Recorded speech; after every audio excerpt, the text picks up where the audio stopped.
6,228 people have been killed across the country. That's between April and June of this year. That, of course, coming out of some of the murder stats, the crime stats that have been unveiled. We know that murder has decreased by 3.1% as those numbers were unveiled. We will, throughout the course of this morning, be bringing you some analysis on these figures. Let's take you now live to Athi Mtongana to give us a sense of what these crime stats are looking like. Athi, a very good morning to you. Talk us through the latest. Well, as you've said, Mpho, there has been a notable decrease in the murder cases in South Africa in this last reporting period, which is the first quarter, which is April and June this year. They had gone up by 3.1. Those are the murder cases reported to the South African police, and there's also been a decrease in the sexual assault cases at 239. That's a 2.0% decrease from compared to the previous reporting period. But what is also very much alarming, Mpho, is that all the other contact crimes have increased. So we might see a decrease in the murder cases and the sexual assault cases, but overall, when we look at contact crime, they have gone up through the country, with Inanda, a police station in KZN, being the top murder station in South Africa. That is with the highest number of murder cases reported, followed by Umlazi in KZN still, and Guguletu, Harare in Cape Town as well as Delft. Those are the top murder stations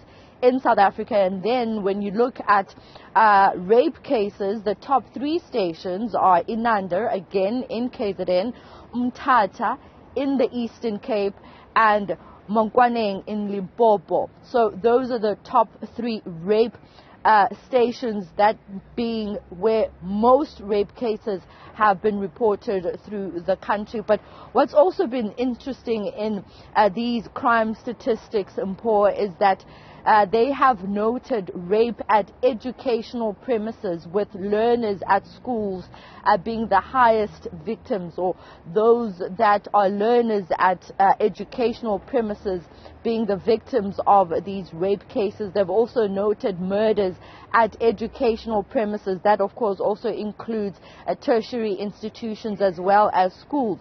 They've also noted about 14 murder cases from April to June this year in relation to farm communities. They've noted murders insofar as employees at farms across the country, as well as farmers themselves and farm dwellers and visitors. But they all total about 14 in this reporting period that the police have just reported on before Parliament's Portfolio Committee on Police. What's also interesting is that the Minister of Police, Bekitele, is saying that the issue of alcohol and its link to crime is something that is concerning in South Africa, saying, for example, if you look at the taxi strike that took place here in the Western Cape and the looting that was linked to the violence, most of the residents, or most of the cases where looting was reported, people particularly targeted liquor outlets.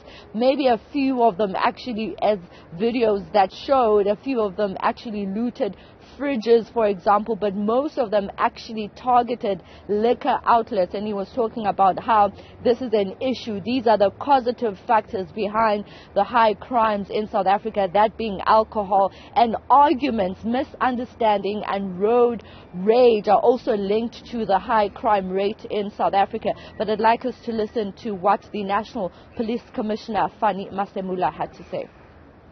For the current quarter, we have recorded a decrease of murders of 196 counts, that is a 3.1% reduction.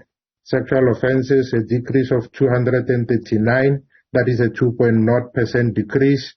Then we had an increase in attempted murder of 393, assault GBH, an increase of 2,856, common assault, an increase of 2,892. Another concerning issue with some of the MPs pointing out is the issue related to gangsterism, gang-related crimes. And the Western Cape accounts for most of the gang-related crimes in South Africa.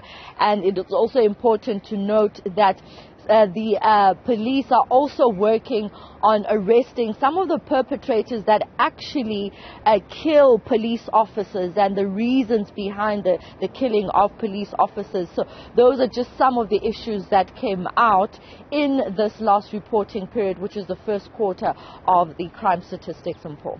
Mtongana, thank you very much. Of course, a breakdown of some of the highlights, of course, coming out of the latest crime stats.